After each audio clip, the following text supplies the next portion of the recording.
আর আমি ফোন পেলাম কোথায় মানে?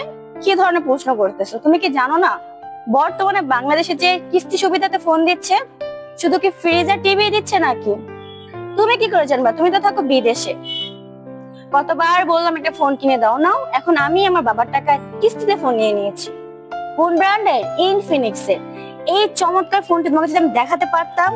এই চমৎকার ফোনটি মাত্র আমি নিয়েছি ৬,৭০৪ টাকা, তাও কিস্তিতে। কিস্তি দিচ্ছে হচ্ছে ইনফিনিক্স। মনে করো আমার মতো অসহায় যারা একদম কান্নায় পড়ে যায়, একটু ভিডিও কলে দেখতে পারে না তার পার্টনারকে, তাদের জন্য সুযোগ সুবিধা করে দিচ্ছে মাত্র ইনফিনিক্স।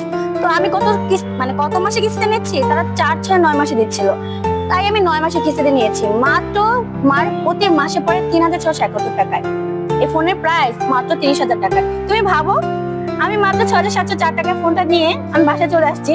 এখন আমি বাসায় বসে বসে এই যে তোমার সাথে ছাদে কথা বলতেছি, আমি একটু ভিডিও করতেছি, ছবি তুলতেছি। কিস্তি কিভাবে দেই? আরে টেনশন নিও না, কিস্তি আমি বাসায় বসে দিই, তাতে শোরুমে যাওয়ার প্রয়োজন হয় না।